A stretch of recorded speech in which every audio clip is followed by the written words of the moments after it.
Y yo me voy a poner acá. Bueno, ahí creo que vamos a andar bien. Bueno, esto ya lo había empezado a ver la semana pasada cuando el INGE les dio lo que era el parámetro, lo que era la resolución de líneas cortas, ¿sí?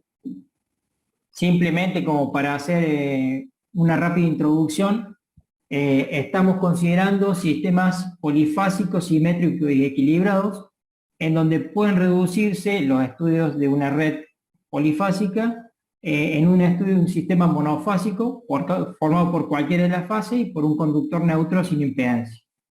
¿Sí? Cada fase de una línea posee resistencia efectiva, reactancia inductiva en serie y resistencia de aislamiento y reactancia capacitiva al neutro en paralelo. Estos parámetros se encuentran en la naturaleza distribuidos a lo largo de la línea. Después nosotros los representamos concentrados o distribuidos de acuerdo al modelo.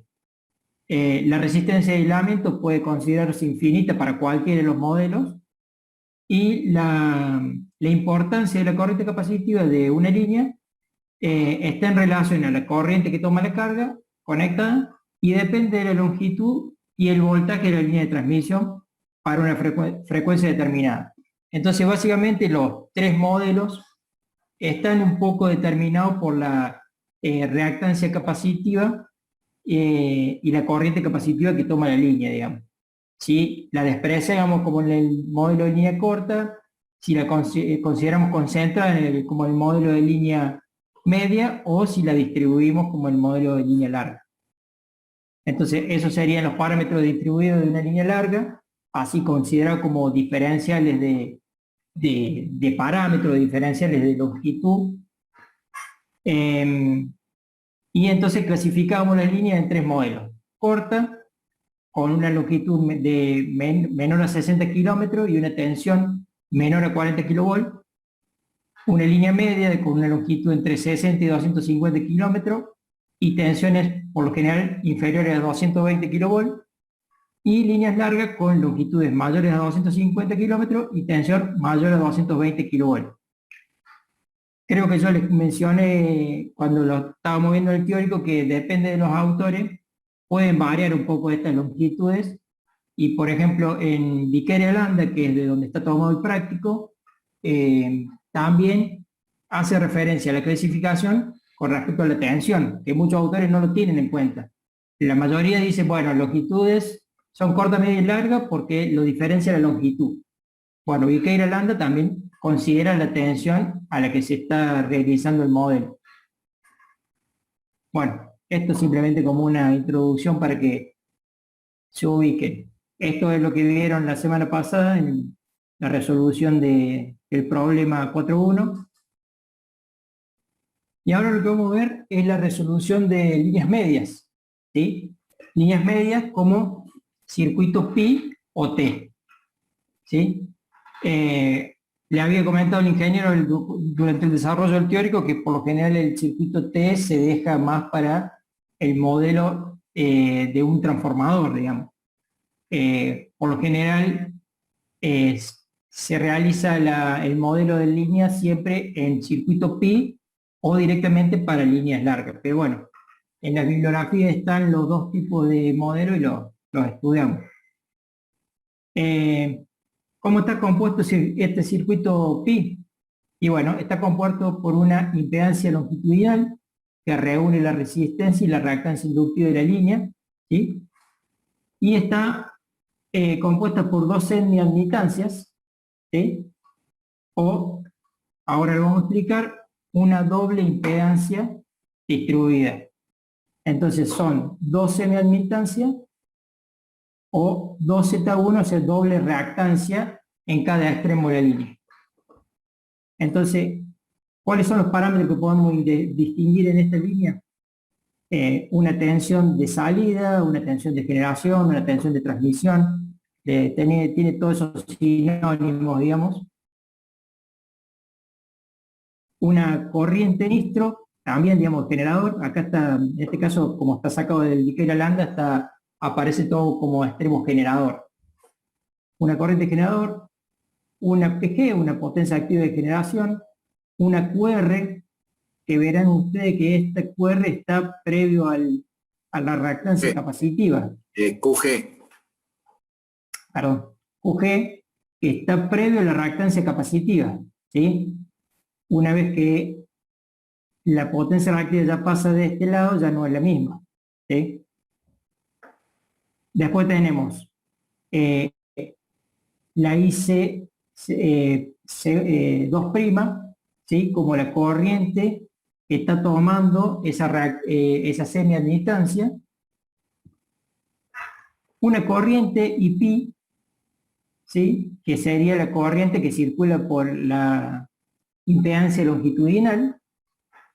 La corriente IC', que es la corriente que circula por la otra semiadmitancia del lado del receptor. Y acá tenemos una corriente del receptor, una tensión del receptor, una potencia reactiva del receptor y una potencia activa del receptor. ¿Sí? Todos esos parámetros son los que vamos a ir calculando en el desarrollo del práctico. Empecemos a explicar un poco por qué es esta diferencia entre semiadmitancia o doble reactancia capacitiva. Nosotros habíamos visto de que la reactancia capacitiva por unidad de longitud de una fase al neutro sería digamos, la impedancia capacitiva total dividida en la longitud. ¿Sí? O sea, la reactancia capacitiva total sería la reactancia capacitiva por unidad de longitud, que la medíamos en megaohm kilómetro, y a esa, para sacar la total, la dividíamos por la longitud. ¿Sí? Esto es lo que nos está mostrando, que Z1 es la reactancia capacitiva total de la línea, y es la reactancia capacitiva por unidad de longitud dividido la longitud. Eso es lo que habíamos visto en parámetros capacitivos. Ahora, la impedancia capacitiva correspondiente a la mitad de la línea, cuando nosotros dividimos la línea, el parámetro capacitivo y lo ponemos en un extremo y en el otro, entonces debería considerarse la mitad de la longitud para cada extremo. Entonces, la mitad de la longitud sería esa longitud dividido 2. Y esto es lo que, a donde llega cuando hacemos 2XC, ¿sí? Ese 2 pasa arriba y nos queda que la reactancia en cada extremo tiene que ser 2 reactancia capacitiva total de línea. Y los 2 Z1. ¿Bien? ¿Se entendió hasta ahí? También te hago un aporte, Gerardo. Sí. Desde el punto de vista de resolución de circuito, tiene que ser el doble porque son 2 reactancias que van a estar en paralelo. La resultante de las mismas van a ser una XC. Bien, claramente. Bueno, ahora si lo vemos desde el punto de vista de la susceptancia capacitiva, la susceptancia capacitiva es la inversa de la reactancia capacitiva. Entonces, para la susceptancia capacitiva, la longitud en realidad está multiplicando, ¿sí? Ya no está la longitud dividiendo la susceptancia, sino la está multiplicando. Y entonces, para la mitad de la línea, va a ser una admitancia sobre 2, o sea, la susceptancia sobre 2, o sea que va a ser la susceptancia por unidad de longitud y la longitud de la línea dividido 2. ¿Sí? ¿Se entiende por qué llegamos a la semiadmitancia? Nosotros le llamamos esta es admitancia. Le llamamos semiadmitancia. ¿Sí? En la admitancia está mucho más entendible porque, digamos, la admitancia total divide 2. Entonces, en cada extremo ponemos una semiadmitancia. Bien. Explicado eso, vamos al cálculo de la línea. ¿Cómo procedemos para calcular cada parámetro? Por lo general, lo que nosotros necesitamos saber es con qué tensión debemos alimentar en el extremo suministro, en el extremo generador, para llegar a los parámetros que necesitamos en el extremo receptor. O sea, nosotros la calidad del servicio la necesitamos en el extremo receptor. Entonces queremos que en el extremo de receptor haya 132 kilovolts. Bueno, entonces a partir de esa tensión calculamos la tensión que tenemos que tener en el suministro. Entonces, partiendo de eso, nosotros a su vez partimos con la tensión del receptor como una tensión de referencia, ¿sí? Entonces, partiendo de la tensión del receptor como referencia, nosotros vamos a calcular la corriente que circula por la semiadmitancia como la tensión sobre 2Z1, ¿sí? O también la tensión por la semiadmitancia. Discúlpame, Gerardo. Sí. ¿Por qué ese traspaso ahí en la primera fórmula que la I'(C) igual a BR sobre 2Z1 es igual a BR sobre menos J2XC? No es a vos la pregunta, el curso. ¿Bajo qué hipótesis podemos decir eso? ¿Qué es lo que es Z1?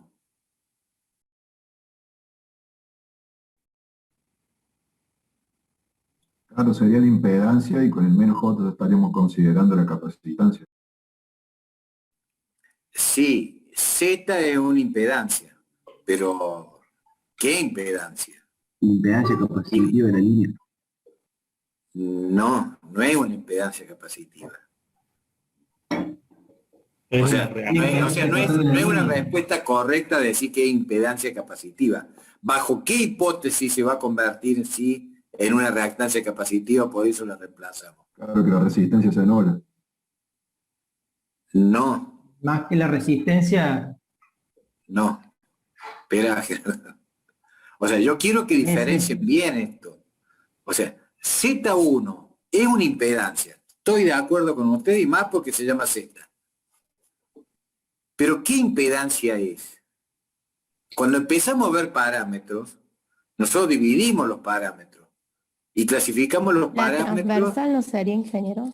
Exacto, Agostina, exacto. Z1 es la impedancia transversal.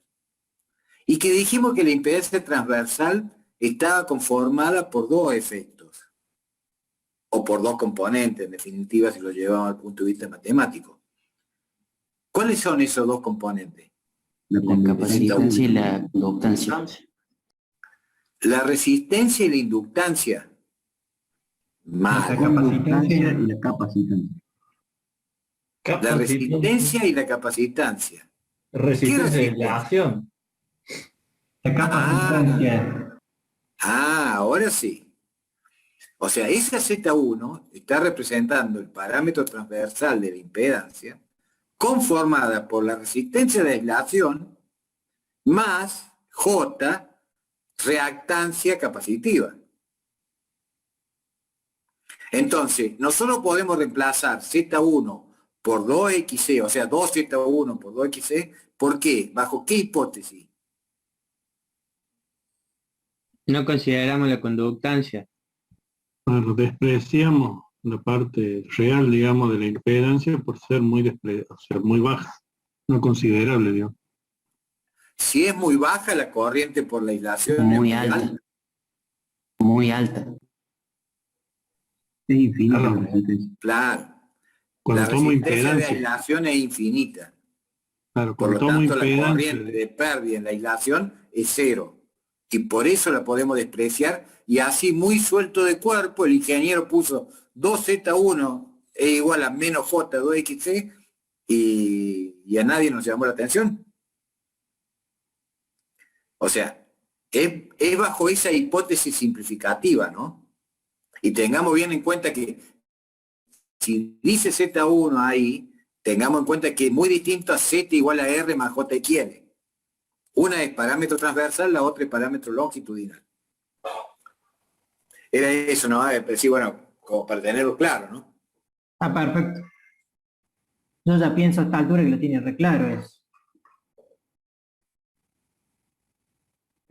Bueno, Sigamos. Entonces, ¿qué calculamos? Aquí, calculamos la corriente que está circulando por la semiadmitancia, ¿sí? Esta IC', la corriente que se deriva por esta semiadmitancia. La corriente IR es un dato del ejercicio, ¿sí? Cuando nosotros nos dicen,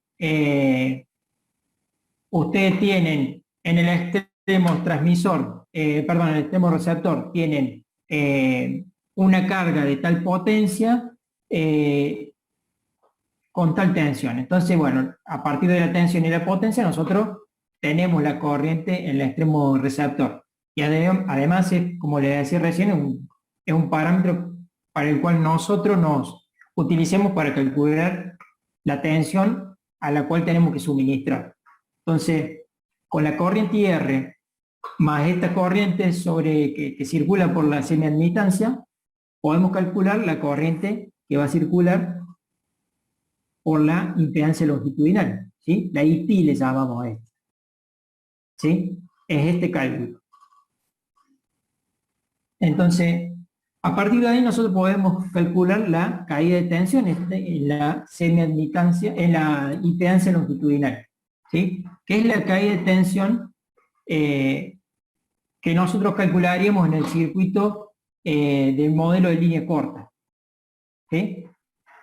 Sería lo mismo que calcularíamos si esto no estuviéramos considerando la semiadmitancia, el efecto capacitivo de la línea. Entonces, a partir de ahí nosotros tenemos la caída de tensión y podemos calcular la tensión sobre los bornes de la semiadmitancia del lado del suministro o del lado del generador, ¿sí? Calcularíamos la tensión BG, aquí, ¿sí? Que sería esta, la tensión en el extremo receptor, que sería la tensión a los bordes de esta semiadmitancia, y la caída de tensión esta nos da la tensión en el extremo generador. Bueno, muy bien, entonces tenemos la tensión en el extremo generador, podemos calcular la corriente que circula por la semiadmitancia del extremo generador, ¿sí? Aplicamos la misma ecuación que veíamos recién para el extremo receptor, y entonces podemos calcular ahora la corriente del extremo suministro. ¿Como quién? Y como la corriente IP, que ya la habíamos calculado, y la corriente que se deriva por la semiadmitancia del extremo generador. O la suma de las tres corrientes que habíamos visto, la de receptor y las dos semiadmitancias. Entonces, esto podemos graficarlo vectorialmente, ¿sí? Nosotros tomamos como partida la tensión en el extremo receptor, ¿sí? Con un ángulo 0, y a partir de ahí teníamos una corriente que en este caso es una corriente atrasada, una corriente inductiva, ¿sí? De una carga inductiva, ¿sí? Esta IR, ¿no? La más larga, ¿sí? Y a partir de ahí tendríamos primero que calcular, de acuerdo a lo que veníamos haciendo, la corriente en la primera semiadmitancia o la semiadmitancia del lado del suministro. Esa corriente, como está aplicada, es la corriente que, a ver, vamos a volver para atrás. ¿No sería la corriente del capacitor en el lado receptor, ingeniero? Perdón, dije suministro. Siempre me confundo entre suministro y receptor, así que corríjame, no hay problema. En el extremo receptor estaríamos calculando esta corriente. Vectorialmente esta corriente tiene una tensión BR con ángulo 0 y es una corriente totalmente capacitiva. Por lo tanto, está a 90 grados de la tensión que la provoca, ¿sí? Entonces, esta IC' está a 90 grados de la tensión BR. ¿Está claro? Bien. La suma vectorial de la corriente en el receptor y la corriente en la semiadmitancia nos da la IP. ¿Sí? Bueno, esta corriente IP era la que nos causaba la caída de tensión en la impedancia longitudinal. ¿Sí? Pero esa impedancia longitudinal está formada por una resistencia y una reactancia inductiva. Entonces, la caída resistiva va a estar en fase con la corriente y la caída inductiva va a estar en cuadratura. Entonces, sería esta caída, la caída resistiva, IP por R, y esta caída, la caída inductiva, en cuadratura de la corriente IP. ¿Lo ven? Bien. Entonces, la suma vectorial de la tensión en el receptor y la caída de tensión en la semiadmitancia longitudinal, en la impedancia longitudinal, nos va a dar la tensión en el extremo generador. ¿Sí? Bueno, ahora con la tensión en el extremo generador, nosotros calculamos la corriente en la semiadmitancia del extremo generador. Entonces, esa corriente, ¿cómo tendría que estar con respecto al extremo generador, a la tensión en el extremo generador? A 90 grados. A 90 grados. Entonces, nosotros vemos que esto, digamos, no es una suma algebraica, es una suma vectorial, ¿sí? Acá va a haber un ángulo que es diferente a 90 y es diferente al de IC', ¿sí? Entonces ahora la suma de la IP más la IC segunda nos va a dar la IG, la corriente en el extremo generador. Bien, esta es la resolución con el método Pi, ¿sí? Con el modelo Pi. Después tendríamos la fórmula de la potencia, calculada como la tensión en el extremo, en este caso en el extremo generador, la tensión en el extremo generador por la corriente conjugada. Eso, creo que hablaron algo un ingeniero de esto o no. Sí, era para mantener los sentidos de la potencia. Exacto. Exacto. Es una convención. Mencionamos que lo íbamos a ver más claro cuando veía un flujo de potencia y la convención de signo, pero por ahora con eso bastaba.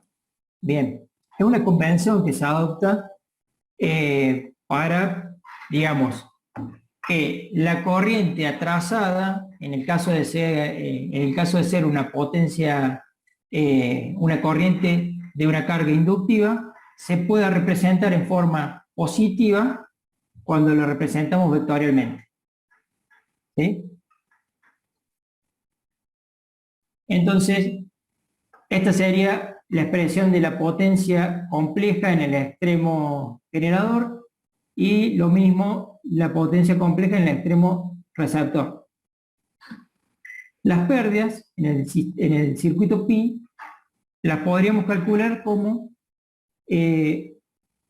las pérdidas activas, como la resistencia por la corriente Pi al cuadrado. ¿Sí? No sé si se acuerdan que en el circuito de línea corta, las pérdidas activas estaban dadas por la corriente que circulaba por la línea, por el cuadrado de la corriente por la resistencia. Bueno, acá nosotros ya no podemos hacer, no es la misma la corriente que sale del extremo generador, la que circula por la impedancia longitudinal y la que llega al extremo suministro. ¿Sí? Entonces acá tenemos que hacer la diferencia de que las pérdidas están dadas por la corriente que circula por la parte resistiva de la impedancia longitudinal.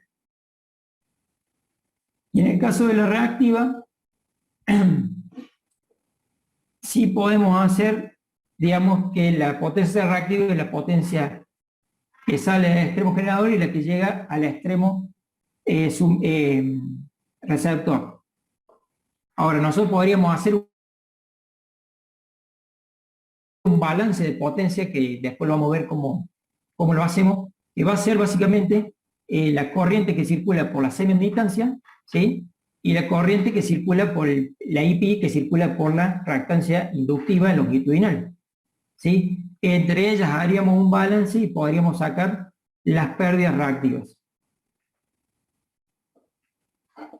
Bueno, el rendimiento es un concepto básicamente que habla de la potencia perdida en la línea. ¿Sí? Eso creo que más o menos lo habrán visto con el ingeniero, que es la potencia del extremo receptor sobre la potencia del extremo generador. Básicamente está diciendo, no es tampoco un concepto muy utilizado en una línea, digamos, pero básicamente está diciendo es cuánta eficiencia tiene la línea en cuanto a pérdidas, digamos. Cuánto de lo que sale llega en potencia activa, ¿no? Bueno, otro concepto que se vio era la regulación de voltaje, ¿sí? ¿Cómo era la regulación de voltaje? Bueno, era la tensión que aparece en el extremo receptor cuando desconectamos la carga y mantenemos constante la tensión en el extremo suministro. ¿Sí? Básicamente yo lo veo como, bueno, si yo desconecto la carga, ¿qué tensión me queda en el extremo receptor? ¿Sí? Si yo mantengo los parámetros de salida del extremo suministro. Bueno, ¿cómo calculamos el concepto de regulación en una línea modelada como línea media? Bueno, si no hay carga, porque desconectamos la carga, entonces la corriente IR va a ser igual a 0. Entonces, con un voltaje VG o VS, la corriente que circula por la impedancia serie es, acá les pongo yo, digamos, VG es la que se mantiene constante, que es la tensión del generador del suministro. ¿Sí? Y ahora, acá se me desconectó la carga, no tengo más carga, entonces la corriente en vacío va a circular por la impedancia longitudinal y por una semiadmitancia. ¿Sí? Ese va a ser el circuito que cierre la corriente de vacío. Entonces, la corriente de vacío la vamos a calcular como la tensión del extremo generador y la resistencia más la reactancia inductiva y una semiadmitancia. ¿Sí? Y el voltaje en el extremo receptor, el voltaje en vacío, va a estar dado por esa corriente que circula por la semiadmitancia. ¿Sí? Por la reactancia de la semiadmitancia. Entonces la regulación lo calculamos como la tensión que acabamos de calcular, la tensión del receptor en vacío, menos la tensión del receptor a plena carga, o con la carga que teníamos, sobre la tensión del receptor a plena carga. ¿Cuál es la diferencia entre la media y la nula? Es que no se tenía cuenta cuando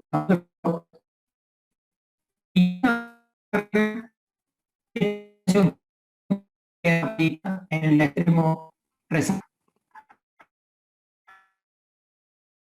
El generador. ¿Sí?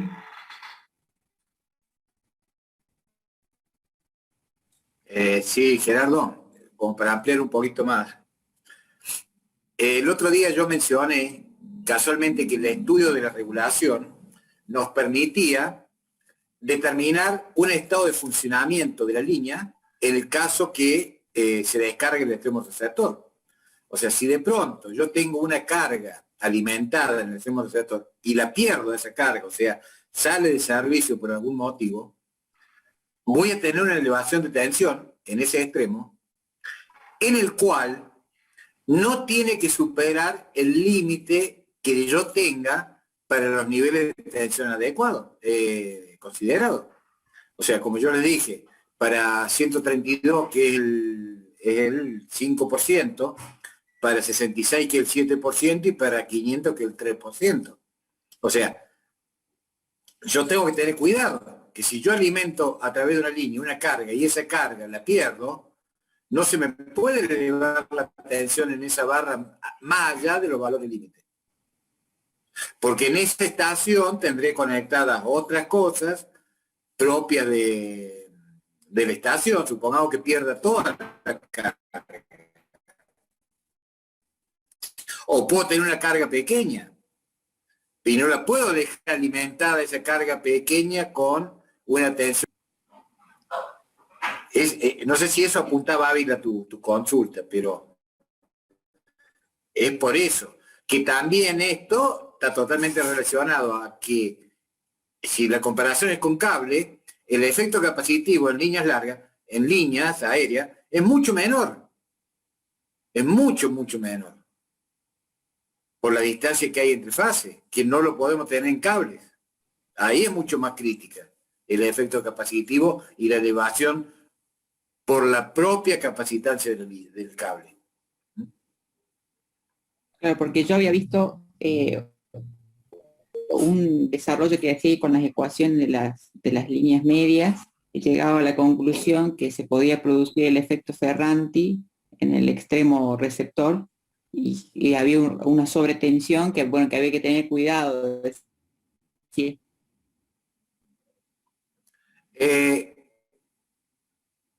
¿Qué entiende por efecto Ferranti?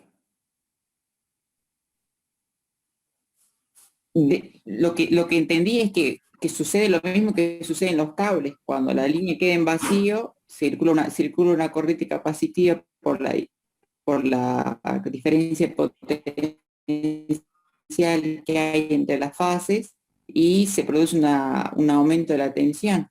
La definición del efecto Ferranti es la elevación de tensión debido al efecto capacitivo de una línea de transmisión. Eso es el efecto Ferranti. O sea, el efecto capacitivo va a producir una elevación de tensión, pero normalmente el efecto Ferranti está considerado para un estado de carga de vacío de la línea. Si no, no se va a producir elevación de tensión con un estado de carga. ¿Estamos? En el caso que está mencionando usted de la longitud de la línea, está dado por una elevación de tensión, ¿sí? en el extremo. No es lo mismo que se daba con el cable. En el cable el límite estaba dado, como le decía recién, por una circulación de corriente en el extremo suministro. O sea, el límite estaba dado porque en el suministro circulaba una corriente de valores similares a la nominal del cable. Entonces usted no podía hacer más largo el cable porque ocupaba toda la capacidad del cable en circular potencia reactiva, digamos.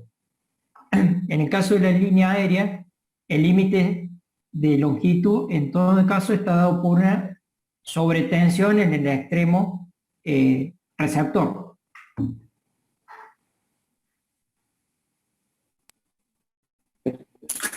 Por supuesto que no es todo eso, ¿no?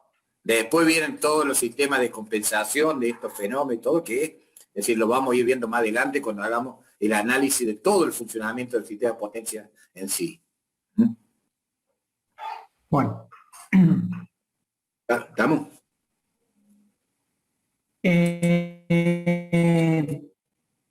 Circuito equivalente T. En el circuito equivalente T, la diferencia con el pi es que en este caso concentramos la reactancia capacitiva en una sola reactancia y en una sola admitancia, si queremos llamarle de ese modo, digamos. Y lo que sí dividimos es la impedancia longitudinal, la dividimos en dos. Entonces, en este caso es muy fácil, no hay que explicar nada. La resistencia y la reactancia inductiva la dividimos en dos. La mitad de la longitud para cada lado.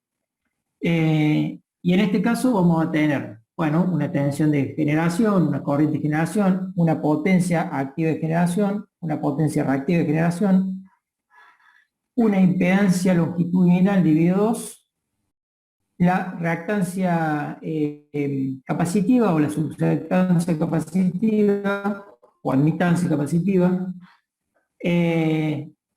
otra reactancia longitudinal dividido 2, y de este lado la tensión al receptor y la corriente del receptor. ¿Cómo se calcula el circuito T? Bueno, nosotros partiendo de conocer la tensión en el extremo receptor y la corriente en el extremo receptor, vamos a empezar a calcular la caída de tensión en la semi-impedancia longitudinal, ¿sí? Entonces, aquí tenemos la semi-impedancia longitudinal, expresada como R sobre 2 más J XL sobre 2, y el producto por la corriente, la IR, ¿sí? La I en el extremo receptor. Eso nos va a dar una caída de tensión, lo que nos permite calcular, esa es la BT, ¿sí? La B, BT porque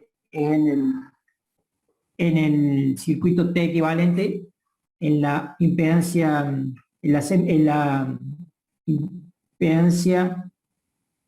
la reactancia transversal, perdón. Entonces, a partir de BT nosotros podemos calcular la corriente que va a circular. Aquí la corriente que va a circular, la IC, ¿sí? Por la reactancia transversal.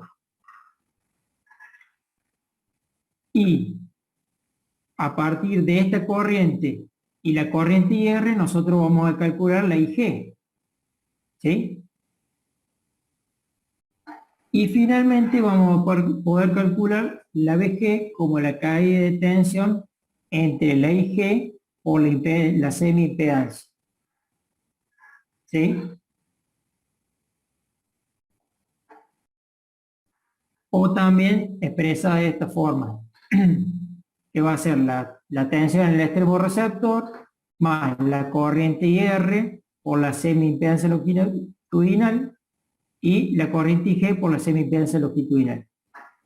Vectorialmente, en el diagrama vectorial vamos a encontrar una corriente IR, ¿sí?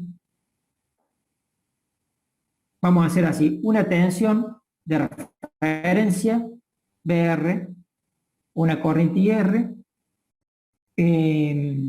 Vamos primero a tener una caída de tensión, ¿sí? Que está dada por la semi-impedancia longitudinal, ¿sí? Que va a ser R sobre 2 por IR y XL sobre 2 por IR, ¿sí? Y eso nos va a dar en este punto la BT, ¿sí? Si nosotros trazáramos desde el centro hasta aquí sería la BT. Ahora, a partir de BT también vamos a tener la IC, ¿sí? Este IC está mal graficada, debería estar en cuadratura con la BT, ¿sí? Porque la IC es producto de la BT, la corriente que circula debido a la tensión BT aplicada en el extremo de la reactancia capacitiva transversal. Entonces estaría en cuadratura con esa. Bien, no con esta, sino con esta otra que no está trazada. A partir de la BT nosotros podríamos calcular la caída de tensión en la otra semi-impedancia, ¿sí? Como la resistencia sobre 2 por la IG y la XL sobre 2 por la IG. Y obtendríamos la BG, ¿sí? Y a partir de ahí también la IG. Son diferentes métodos de obtener un circuito. Por lo general, el circuito pi resulta el circuito de línea larga o de parámetros distribuidos, digamos. Es un poco más exacto el circuito pi que el circuito T. Las pérdidas, la potencia en los extremos está calculada de igual forma que lo calculamos en el circuito pi, y las pérdidas en este caso, bueno, está dado por la diferencia entre las potencias activas en el extremo generador y receptor, o la resistencia sobre 2, la activa, ¿no? La resistencia sobre 2 por IR al cuadrado más IG al cuadrado. Y en el caso de la potencia reactiva, de las pérdidas reactivas, como la diferencia entre las reactivas y los extremos. La eficiencia está calculada de la misma fórmula que calculábamos en el circuito pi. En este caso, para la regulación del voltaje, cuando nosotros sacamos la carga, el circuito que queda aplicado a la tensión en el extremo generador va a ser la semi-impedancia longitudinal y la impedancia, la reactancia capacitiva o la admitancia capacitiva. Entonces, la corriente I0 va a estar dada por la corriente vacío, por la tensión en el extremo generador, por la semi-impedancia longitudinal y por la reactancia transversal. Finalmente, el voltaje BR0, o sea, la tensión en el vacío, en el receptor, va a ser la reactancia transversal por la corriente que calculamos recién, la I0, y esto nos va a permitir calcular la regulación como la tensión BR0 menos BR sobre BR. ¿Sí? Se darán cuenta que esto es diferente al circuito pi que calculamos anteriormente, digamos. No van a dar exactamente los mismos resultados. Vamos a la resolución del ejercicio 5.1 de la guía de trabajos prácticos. En este caso el problema hablaba de una línea de 145 kilómetros de longitud, de 132 kilovolts, que alimenta una carga de 45 MVA. Y bueno, en el ejercicio les pide calcular los parámetros basados en una configuración de una línea muy simple. Para simplificar y que no hagamos todo el cálculo, yo directamente extraje los resultados de la resistencia, la reactancia inductiva y la reactancia capacitiva. ¿Sí? Entonces, partamos resolviendo el circuito pi, que me parece que es de más fácil aplicación. Entonces, ¿cómo partimos? A partir de los parámetros característicos obtenidos de la configuración de la línea. Bueno, nosotros tenemos que la resistencia ohm por kilómetro multiplicada por los kilómetros nos va a dar la resistencia total de la línea. ¿Sí? La reactancia inductiva en ohm por kilómetro multiplicada por los kilómetros nos va a dar la reactancia inductiva total de la línea. Y eso es nuestro parámetro longitudinal. Ahora, la reactancia capacitiva, ¿sí?, dividido la longitud de la línea, nos va a dar la reactancia capacitiva total de la línea. Si esto lo llevamos a la semiadmitancia, entonces vamos a tener que va a ser 1 sobre 2xc, que va a ser lo que recién obtuvimos, 2xc, 1 sobre 2xc. Entonces, esto nos daría la semiadmitancia que vamos a poner en cada extremo del circuito. ¿Sí? Bueno, entonces, con la potencia aparente, nosotros podemos calcular la corriente que va a circular en la carga, ¿sí? La corriente IR. ¿Cómo? Y bueno, como la potencia sobre raíz de 3 por la tensión de línea por 10 a la 3, porque bueno, obviamente esto está en kilovolt. Eso nos va a dar 196 amperes, que es la corriente que circula por la carga.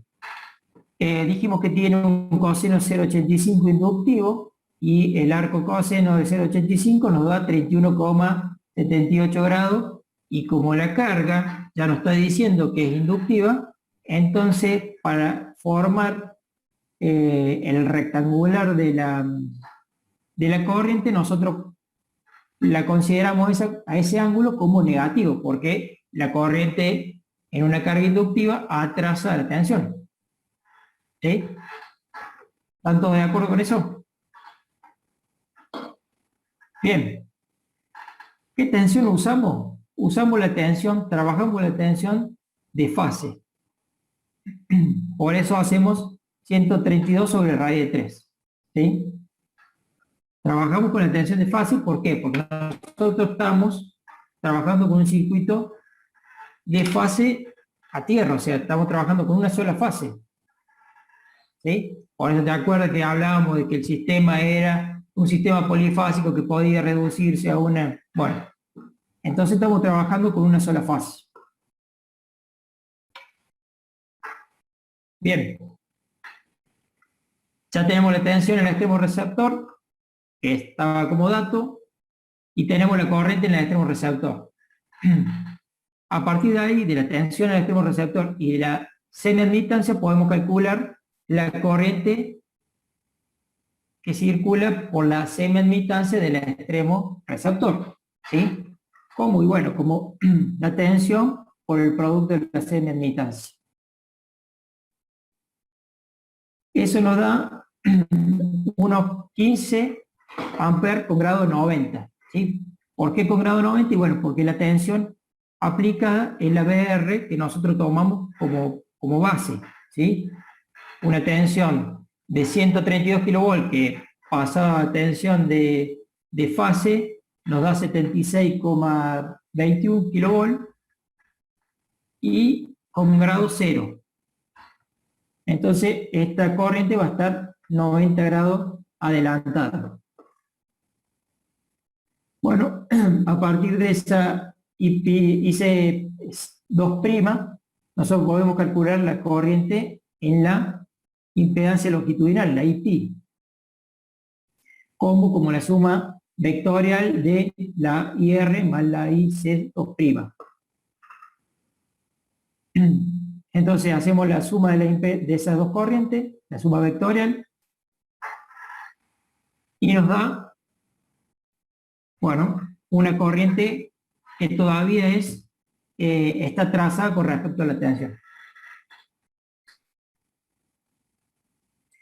A partir de ahí podemos calcular la caída de tensión, ¿sí? La caída de tensión. La tensión en el suministro como la caída de la tensión en el receptor y la caída de tensión en la impedancia longitudinal. ¿Sí? También es un producto vectorial. Y entonces obtenemos la tensión en el suministro, ¿sí? Y obviamente la tensión es de fase. ¿Sí? Si nosotros a esto lo multiplicamos por raíz de 3, nos va a dar la tensión de línea en el suministro. Bien. Ya verán que de 132 que nosotros necesitábamos tener en el extremo receptor a 150 en el extremo suministro, nos está dando una idea de que es una línea bastante larga, ¿no? O sea, hay mucha caída de tensión de por medio. Bueno, con esa tensión en el suministro, nosotros podemos calcular ahora la corriente sobre la semiadmitancia del lado del suministro, ¿sí? También calculamos la corriente sobre la semiadmitancia del lado del suministro y nos va a dar, a ver dónde dio, creo que no lo calcule acá.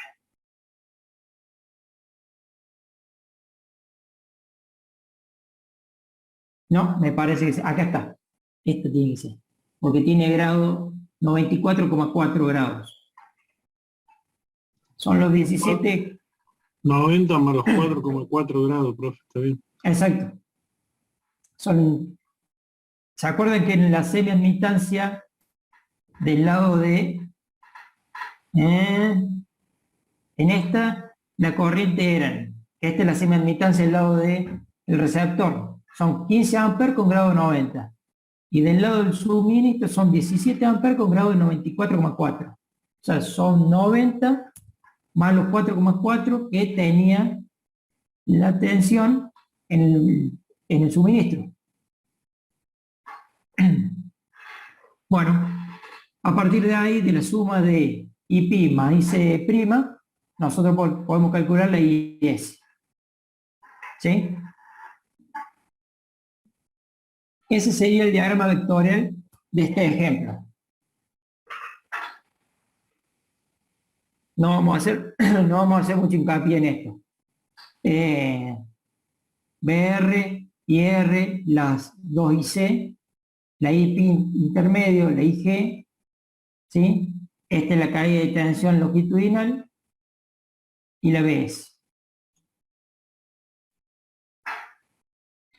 Vamos a calcular la regulación. Así podemos llegar a discutir un poco sobre el ejercicio de Power. La regulación la calculamos como la tensión del suministro y la impedancia longitudinal y la semi-impedancia en el extremo receptor. ¿Sí? Podríamos ver todos que los valores sean con los que sacamos, pero bueno, vamos a hacerlo más rápido. Eso subir multiplicado por la semi-impedancia nos va a dar la tensión en el extremo vacío, en el extremo receptor. ¿Sí? Ahí está. Esto, digamos, es el cálculo de la corriente y multiplicado por 2XC, que es la semi-impedancia, nos daría la tensión en el extremo receptor. La tensión en el extremo receptor nos dio 88 kilovolts, digamos. Si ustedes eso lo hacen por raíz de 3, nos va a dar 152 kilovolts, ¿sí? Estamos en el extremo receptor. Eso, ¿qué estamos calculando? La tensión que se ve o que aparece en el extremo receptor cuando sacamos la carga. Cuando eliminamos la carga, de 132 pasó a 152. ¿Lo ven a eso? Y eso nos da una regulación. Sí. ¿A partir de qué valor de regulación ya se empieza a considerar, digamos, compensar con reactores? ¿A partir de qué valor de regulación? Yo creo que... No es a partir de qué valor de regulación, sino que el objetivo es cumplir con los límites máximos de tensión. Vos vas a hacer un estudio previo que te da ese valor de tensión cuando se desconecta la carga y vas a tener que compensar en forma inmediata. Ah, bien. O sea, ante una contingencia de ese tipo vas a tener que tomar los recaudos para que no te superen los valores límites de tensión. Bien, gracias. Pensemos también que los sistemas, este fenómeno de desconectar una carga y que la tensión suba, estamos pensando prácticamente en sistemas radiales.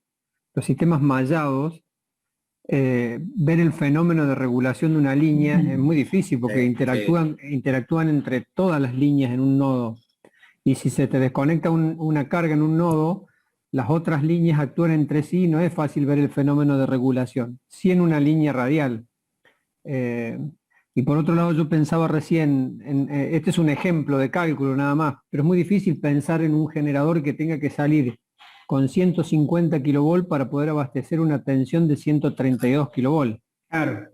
Primero los generadores tienen tensiones del orden de la media tensión. Ustedes deben saber que 11.5, 13 kilovolts son tensiones típicas de los generadores. Pero pensemos a lo mejor que tiene un transformador, sí, después a la salida del generador hay un transformador y ese sí nos permitiría elevar o reducir la tensión, pero tampoco podríamos estar elevando valores de 150, con lo cual de entrada un sistema que está así tendría que estar compensado.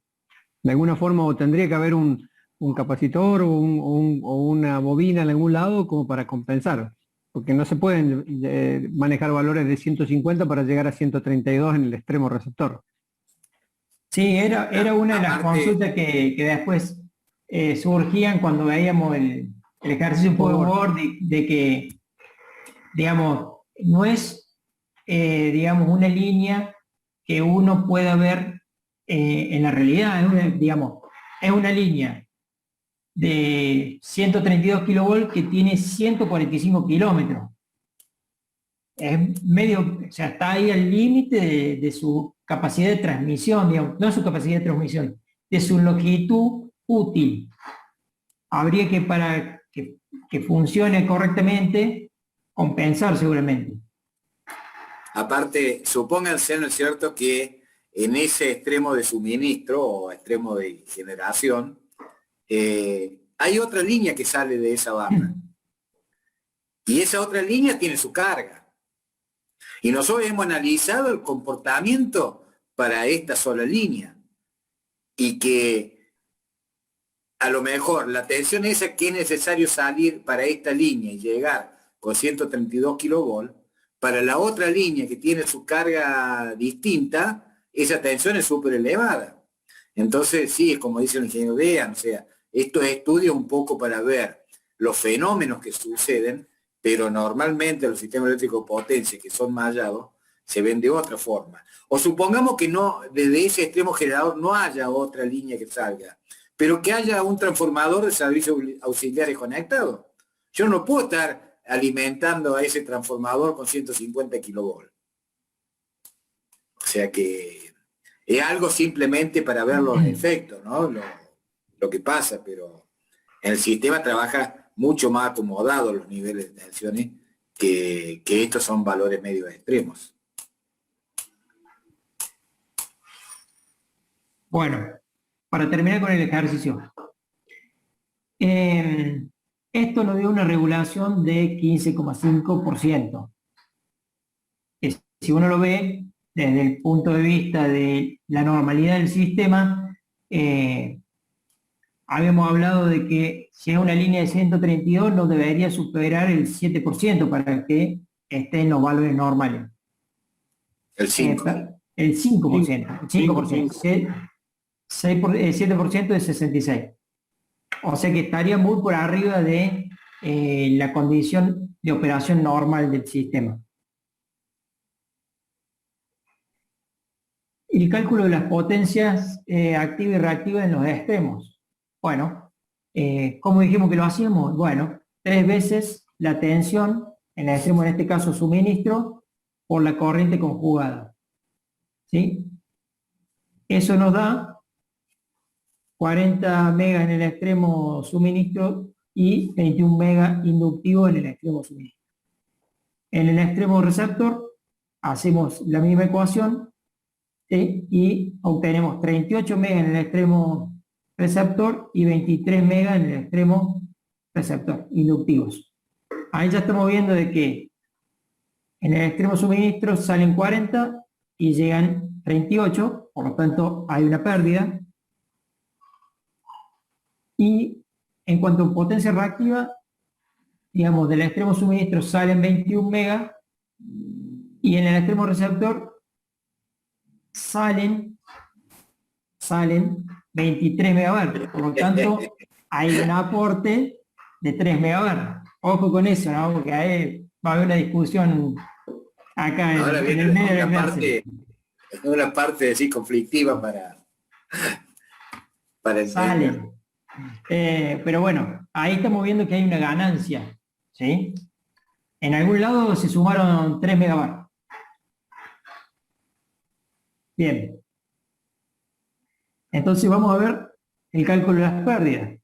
Como decía, la pérdida activa, nosotros en este caso, por ser un circuito pi, ¿cómo lo hacemos? 3 veces la corriente I pi al cuadrado por la resistencia. ¿Sí? Eso nos da que hay una pérdida de 3,5 megas. En cuanto a la pérdida reactiva, podemos dividirla en dos. La pérdida inductiva y la pérdida capacitiva. La pérdida inductiva va a estar dada por la corriente IP que circula por reactancia inductiva. Entonces 3 IP por XL nos va a dar 6,22 megavatios. Podríamos decir que eso es pérdida, ¿sí? Si habláramos, digamos, entre nosotros decimos, bueno, sí, lo que cae en reactancia inductiva es pérdida. Y la pérdida o ganancia de reactancia capacitiva sería 3 veces la IC' al cuadrado más la IC' 2' al cuadrado por 2xc. Esta es la semiadmitancia. Y estas son las dos corrientes que circulan en cada rama por la semiadmitancia. ¿Sí? Eso nos da 8,25 megabar. Entonces, si pudiéramos decir que en la inductancia se pierde potencia y en la reactancia capacitiva se gana potencia, nosotros ahí tendríamos 6 megas de pérdida y 8 megas de ganancia, habría un balance de unos 2 megabar capacitivo o 2 megabar de ganancia. ¿Sí? A ver, ganancia. Quiere decir que, como veíamos recién, al balance de lo que entra y lo que sale, el balance es positivo. ¿Sí? Son esos 2,03 megabar capacitivo, que es la cuenta que hace acá, 8,25 menos 6,22. Ahora también, si volvés a la filmina anterior, podemos ver que la diferencia entre la potencia activa en el receptor y la del generador, seguramente me va a estar dando perdón, ahí. estos. Claro, si hacemos la diferencia entre 41,76. No, que pero es reactivo. En el No, reactivo. pero voy a la activo. Los 41,76 que genero en el generador, en el transmisor, menos los 38,25 que consumo la carga, me va a dar en el orden de los 3, que son los que están en la filmina siguiente. A ver. Segundo. Ahí va. Los 3,49 megavatios que están ahí en la primera cuenta. O sea que yo lo puedo sacar por balance de potencia o lo puedo sacar por el producto de corriente por resistencia o por reactancia. Ahora bien, el reactivo ya es distinto. Yo tengo que asignarle un signo algebraico, en definitiva, al reactivo inductivo distinto que el reactivo capacitivo. Tienen un comportamiento contrario. Entonces, si yo puedo también asociarlo a generar reactivo o absorber reactivo. Y yo puedo agarrar y decir, bueno, la parte capacitiva es reactivo generado. Y la parte inductiva es reactivo consumido. Entonces yo puedo hacer un balance algebraico, es decir, cuánto generé y cuánto consumí. Yo consumo en la carga, si volvemos a la filmina anterior, consumo, porque sé que es inductivo, 23,7. Pero ¿dónde más consumo inductivo? En la línea, debido a la inductancia de la línea. Si a esos 23,7 le sumo lo que consumí en la línea, ¿que cuánto es? En la próxima filmina. Hoy. 23,7 más 6,22. Son 29,9, casi 30. ¿Estamos? He consumido 30 megabar en las inductancias. ¿Y cuáles son los generadores reactivos? Por un lado, la línea me generó reactivo, 8,25. ¿Y quién me generó el resto para poder alimentar ese inductivo? Porque el reactivo tiene que estar compensado también. Y ha sido el generador. Si yo esos 8,25 se lo sumo a cuánto que generó el generador. Eso lo vamos a ver en en el anterior la potencia acá. 8,25 más 21,66 son los 30 megabar que me consumió la parte inductiva. Y ahí tengo el balance también de reactivo. Analizándolo desde el punto de vista del comportamiento, lo que es capacitivo y lo que es inductivo.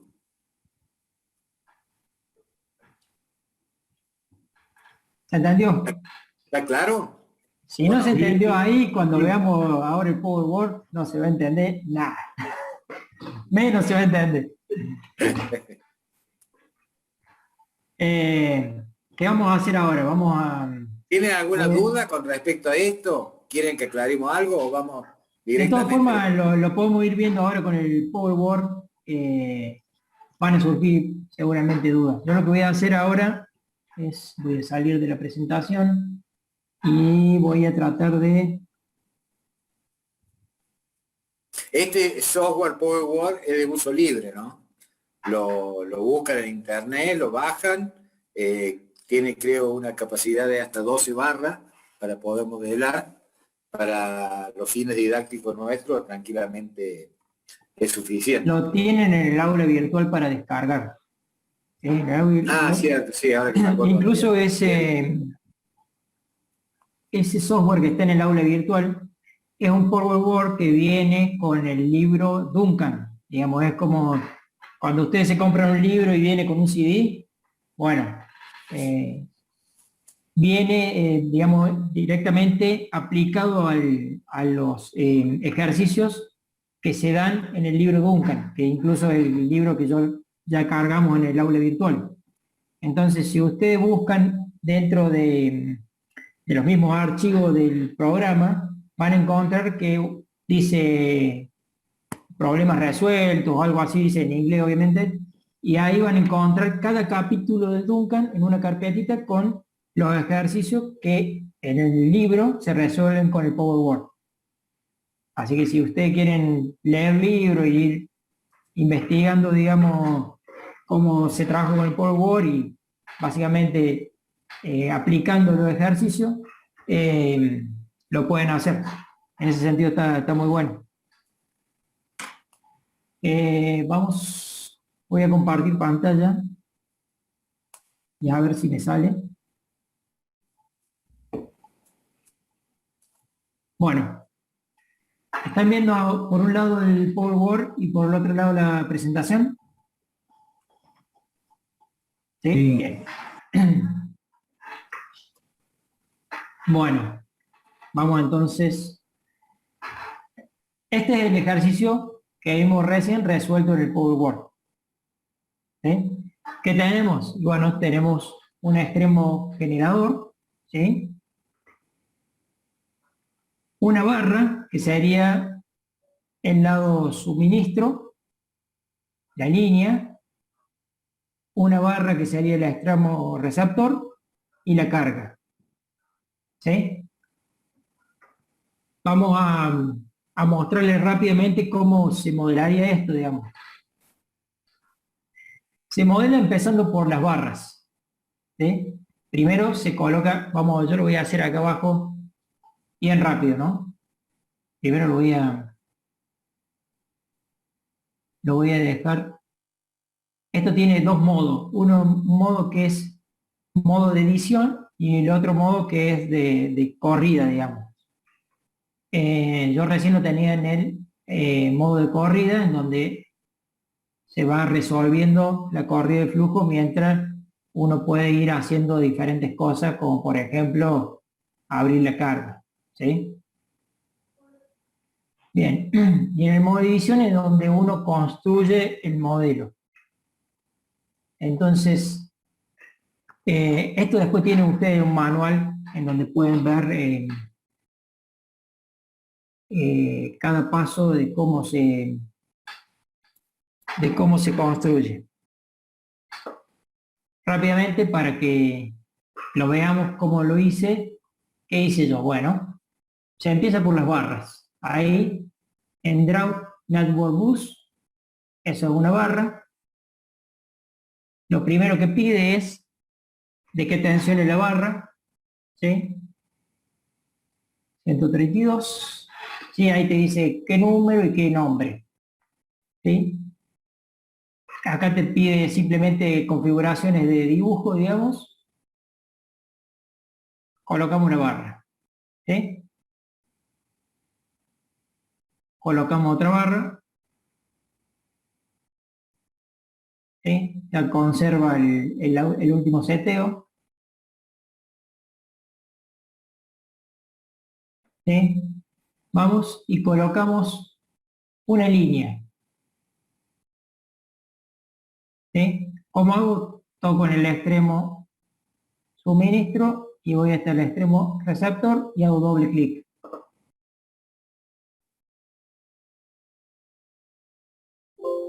Creo que no me doy bolilla.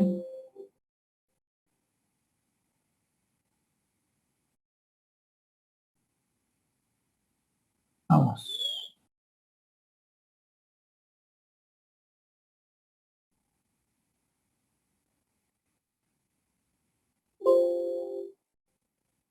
Bueno, se está negando a... Algo le pasa.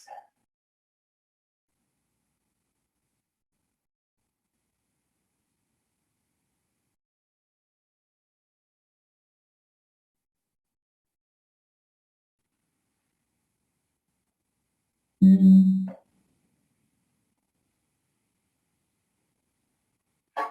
Sí, ¿por qué será?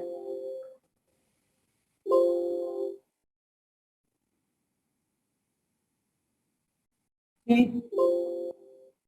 Puede ser que sean dos diferentes tensiones y por eso no me esté dejando, pero Pruebe presionando Enter, profe. no, doble clic debería funcionar. 132.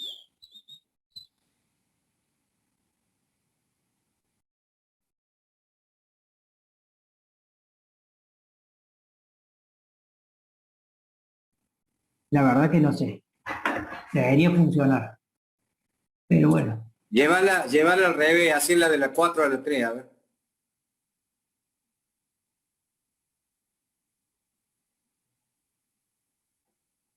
No, tampoco. No. Qué raro. Es raro. ¿Saben qué? Unila con una de las otras, unila con Lo una de vamos a las otras. hacer, lo vamos a que hacer ya un te archivo nuevo. No vaya a ser cosa que te la estés tomando aislada del sistema. Unila con una de las otras que ya tenés. No, pero lo vamos a hacer en otro archivo así. Porque si no también se nos va a ir el tiempo. Sí. La idea Ahí no le es... daba la opción de borrar solamente los objetos o borrar el objeto y los datos.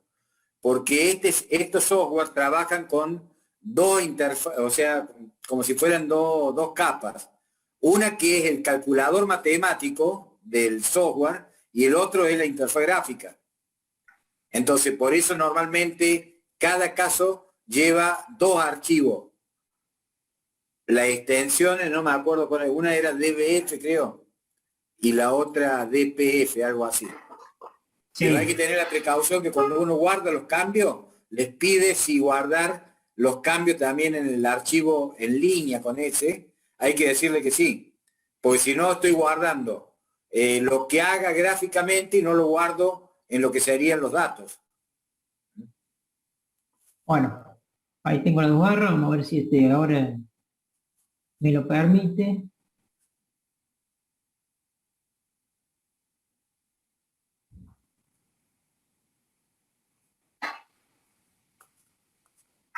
No, algo se trabó acá que no... A ver, hacerle doble clic a ver si te permite cargar los datos a la línea. No, pero no la genero. Vamos a hacer así más fácil. Pon un transformador para ver si te da transformador o en línea nomás. No, es un problema que algo quedó en el software.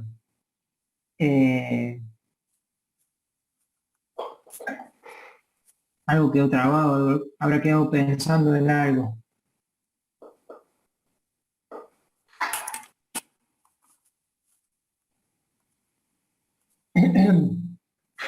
Bueno, vamos. Nuevo caso.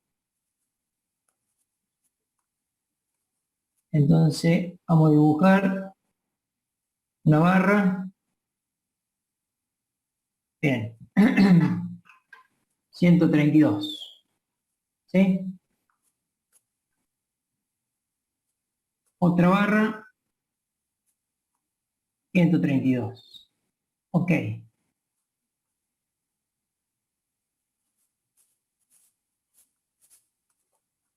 Una línea.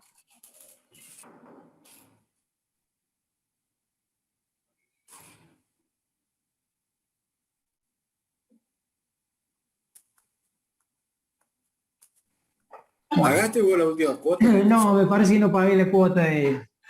Ah, Le habré cambiado algún... Conectá un generador primero a la barra, a ver si es que cualquier cosa que conecte... No, el problema soy yo, el problema es que tengo dos monitores y ese es el problema. Ustedes no estaban viendo esto.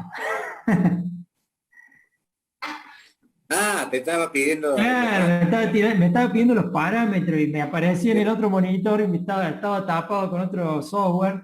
Ah. El problema soy yo, no es el programa. Bueno, entonces ya de entrada te pide cargar los parámetros. Cerra todos los cuadros de diálogo, pero no se debe saber a cuál línea se refiere. No, sí es esa, es la única. Es la única ¿Es la única carga. que tenés dando vuelta? Sí. Bueno, ¿cómo se cargan los parámetros de la línea?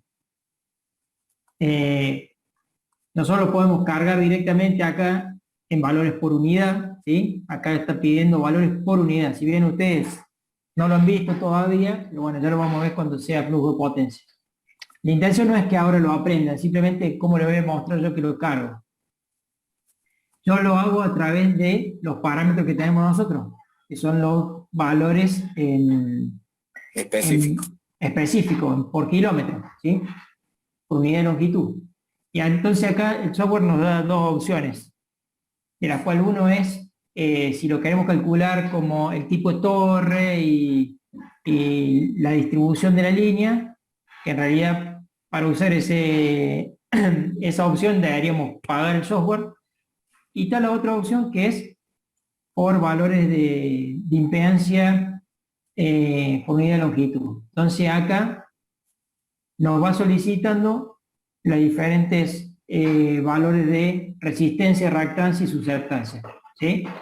Entonces nosotros pondríamos acá 0,225.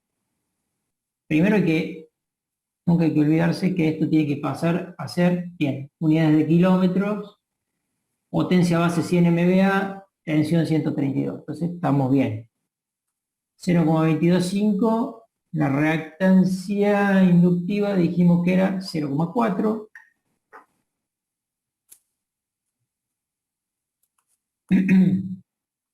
Y la susceptancia, acá lo está mostrando como susceptancia, ¿sí? Por D a la menos 6. Nosotros tenemos reactancia capacitiva en megaohm kilómetro. Entonces, si queremos a esa reactancia capacitiva transformarla en susceptancia, tenemos el inversa, digamos. Sería 1 sobre 0.3527 y eso me da 2.8352. ¿Sí? Y ahora esto me calcula automáticamente de valores por kilómetro, digamos, específico por unidad, con esos valores base que, bueno, ahora a ustedes no les interesa mucho, lo vamos a ver bien cuando veamos flujo de potencia. Entonces nosotros le damos acá, ok, acá le podemos poner un límite en corriente, como por ejemplo puede ser 700 amperes, ¿sí? Y entonces ya se nos cargan los parámetros, ¿sí? En por unidad. Le damos ok y ahí quedó la línea funcionando. Después pondríamos un generador y vuelve a aparecer el cartelito acá abajo en donde nos dice qué potencia tiene que generar. Yo le pongo 100 megas porque total después va a ser mi generador en slack, que tampoco van a entender qué es, pero no importa. Simplemente como para que aparezca, y una carga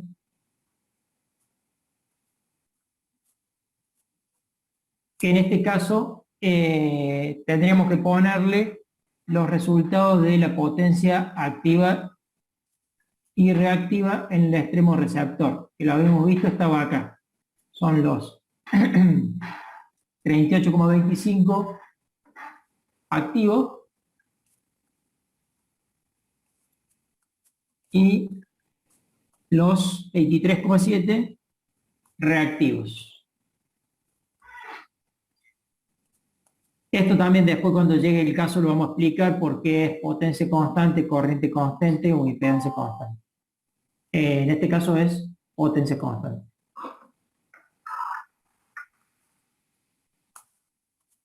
Bien. Ya estamos cerca de las 11, che. Sí, yo diría, Así no voy a seguir en esto. Así se armaría. Vamos a ver cómo dio los resultados del ejercicio. ¿Sí? claro, Eso sería como se arma. Voy a cerrar este y voy a abrir. Ya ahí los corren y te han que quedar los valores. Sí, bueno. Voy a hacer el caso. Voy a correrlo.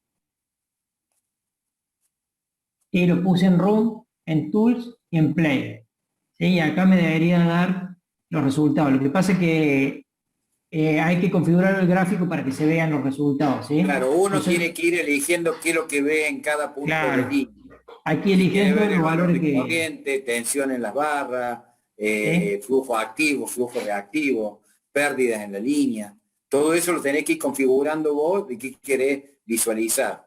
La Sí. tensión en la barra en kilovolt, en por unidad, el reseteo de la excitación del generador para lograr un valor de tensión a la salida. Todo eso vos lo reseteás y lo podés manejar. Bueno, yo acá ya tengo el resuelto, ¿sí? Y lo importante es que ya me tomé el trabajo de setearle todos esos valores que queremos ver, ¿sí? Entonces, vamos rápidamente antes que se pase mucho más. Dijimos que partíamos de la tensión en el extremo receptor que conocíamos y que tomábamos como referencia de 132 kilovolts y un ángulo cero, ¿sí? Eso es lo que está mostrando acá. Voy a correrlo para que vea que esto está funcionando. Ahí se está ejecutando. ¿Sí? Eso cuando ve la flechita corriendo es porque está resolviendo. Nosotros dijimos, partimos con una tensión de 132 y ángulo cero como referencia. Una carga de 45 MVA, ¿sí? Y 0,85 el factor de potencia.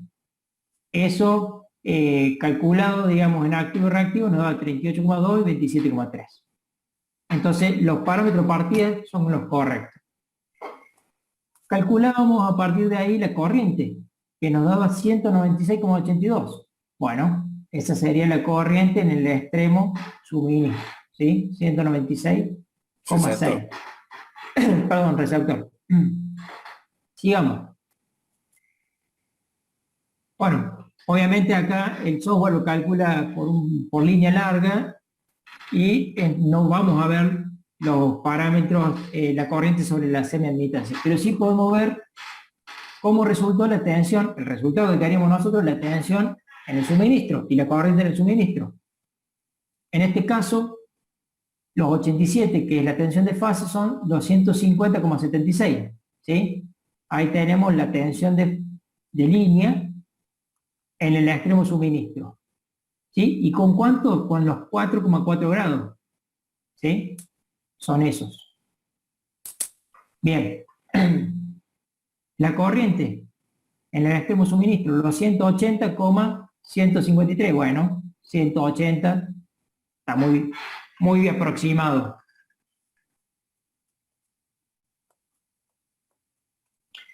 Sigamos. ¿Qué calculamos? La regulación. ¿Y cómo la calculamos? Y bueno, haciendo la tensión que queda en el vacío cuando desconectamos la carga en el extremo receptor. Eran los 88, quedan los 152,58. Bueno, desconectemos la carga. Desconectamos la carga y acá nos aparecen los 152,5. ¿Sí? Ya, para mí eso ya es un logro, ¿no? Hecho de tensión entre líneas, ¿no? 152. Sí. Yo acá por eso le estoy mostrando que la tensión que nosotros calculamos eran los 88,092, pero cuando uno lo lleva a tensión de línea son los 52,58. Háganlo, no le estoy mintiendo. Hagan la cuenta y van a ver que... No se me dio eso. Bien. Una consulta, ingeniero. Esa tensión Sí. de 152, esa regulación de vacío, ¿no tendría que aparecer en la barra generadora, del extremo No. generador.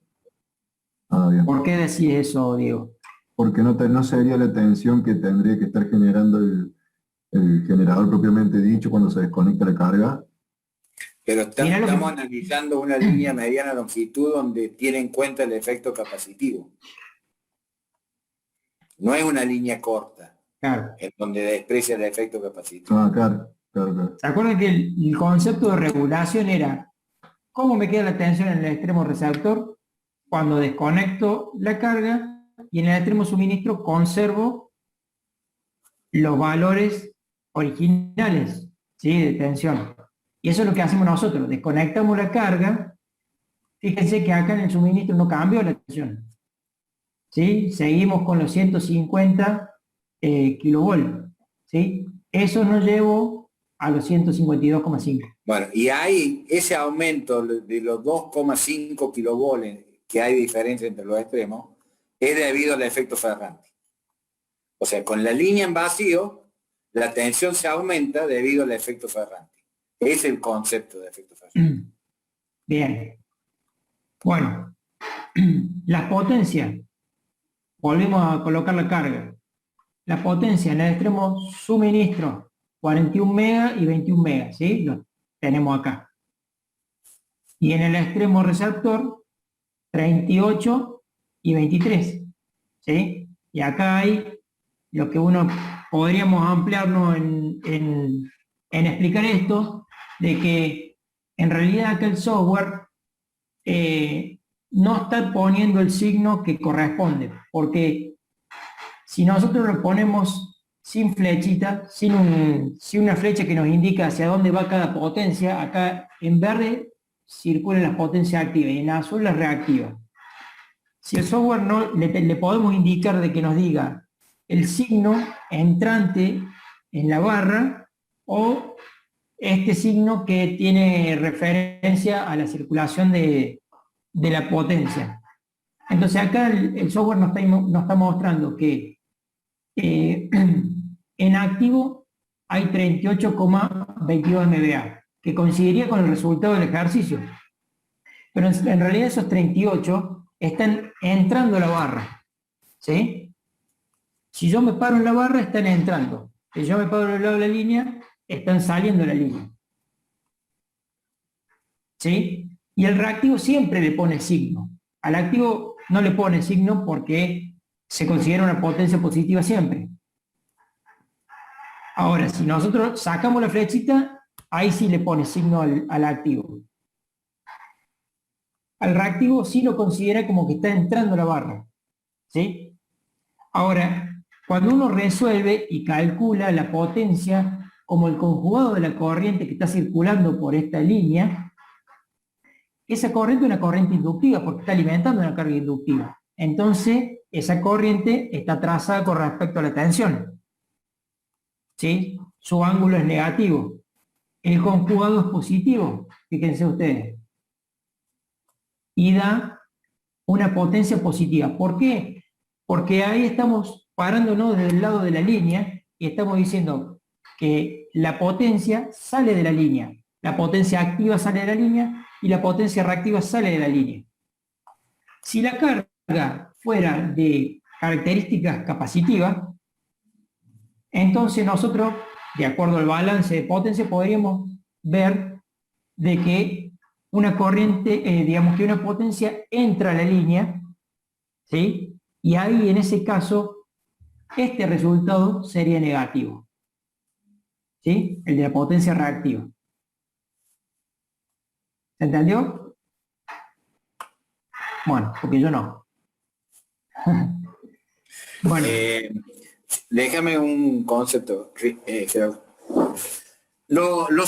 Mejor dicho que los software, los métodos de cálculo de lo que se denomina flujos de potencia, que son los que determinan estos valores de las potencias circulando en las líneas, trabajan de tal manera que uno, parado sobre una barra y mirando hacia un lado o hacia el otro, lo que sea negativo quiere decir que entra a la barra.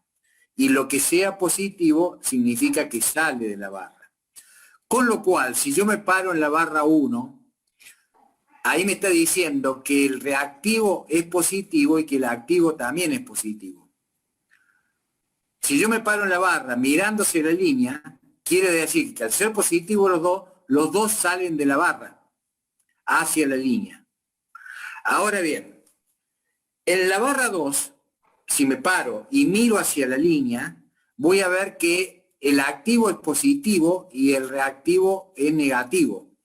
Pero acá sucede que con el activo no se mantiene el mismo criterio que le dije recién. Por lo que dijo Gerardo, debido a que se ha puesto la circulación de la flecha, se está viendo que el reactivo es entrante. El activo es entrante a la barra. Pero no con el reactivo. En el reactivo el cálculo sale sí o sí con positivo o con negativo. Entonces yo parado en la barra 2 y mirándose la línea y me dice que es negativo el reactivo, lo tengo que interpretar que el reactivo está entrando a la barra. ¿Lo ven a eso? Sale de la barra 1 el reactivo, atraviesa la línea y entra en la barra 2. ¿Con cuánto sale de la barra 1? Sale con 21,6. ¿Con cuánto llega a la barra 2? Con 23,7. ¡Oh, la pucha! Ha llegado con un valor mayor. Quiere decir que la línea se comporta como un generador de reactivo.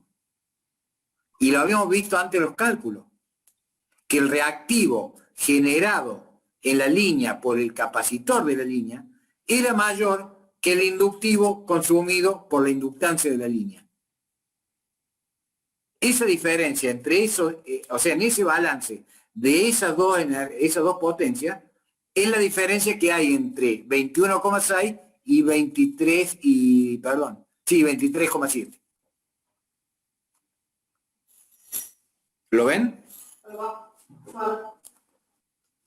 Sí, sí. Mira, qué silencio, me mata el silencio. Bueno, pero no se preocupen, no es debido a muerte. Esto lo vamos a ver con mayor detalles cuando veamos flujo de potencia. Pero era simplemente como para ir avanzando en algo sobre esos conceptos que a veces decir, bueno, sería bueno ya tenerlos más o menos claros, o por lo menos saber que existen cuando entremos en esa temática, ¿no? Bien. No sé si pero y la otra finalidad que, como decíamos con Gerardo, es que ustedes sepan que existe esto. Entonces ustedes ya pueden disponer de una herramienta para cuando hagan los ejercicios en forma manual, poder jugar con el software, comparar resultados y empezar a hacer pruebas. Es decir, ¿qué pasa si bajo la tensión en el generador? ¿Qué pasa si la carga en vez de ser con característica reactiva inductiva pasa a característica reactiva capacitiva? Si es una carga con factor de potencia 1. O sea, tratar de jugar con distintas alternativas y ver los fenómenos que se van produciendo. Y ver qué es lo que me despierta eso, qué curiosidad me despierta eso. Eso es donde uno más después le saca el jugo, porque le despertó la curiosidad y ve qué solución le puede dar o qué interpretación le da, y eso es lo importante, ¿no? En el manejo, en el conocimiento del sistema eléctrico de potencia. Ver, decir, bueno, tratar de interpretar qué fenómenos suceden. Ahí se veía el rendimiento también de la línea. Claro. No el rendimiento como cálculo, sí se veía la pérdida de la potencia activa. Los eso, 3, claro, que es definitiva las pérdidas dividido, ¿no es cierto?, la potencia de generación. Exacto. Eso me va a dar, o sea, 1 menos eso, ¿no? Después. Bueno, lo vamos también a aplicar y a lo mejor dejamos un poco más de tiempo para jugar con el software en línea larga, con los ejercicios en línea larga. Sí, sí. Sería bueno si algunos se pueden ir poniendo con el tema de Sim Power System, también tratar de ir viendo posibilidades de modelar y simular con distintos software, ¿no? Sería interesante. En internet ustedes ponen modelos con Sim Power System, con PowerWord y les aparece un montón de ejemplos básicos, porque es un software muy difundido en Estados Unidos y entonces hay mucha, digamos, tutorial para poder ver. Así que en ese sentido no se hagan problemas, van a encontrar de todos los idiomas y todas las formas. Por mí, Inge, ya nos pasamos como 10 minutos. Bueno, disculpen muchachos, pero había que cerrarlo. Esperemos que le haya sido útil, que le haya gustado y bueno, mañana nos vemos de nuevo. Perfecto, ingeniero. Buenas noches. Gracias. Dale, bien. no, podía ir rápido. Buenas noches.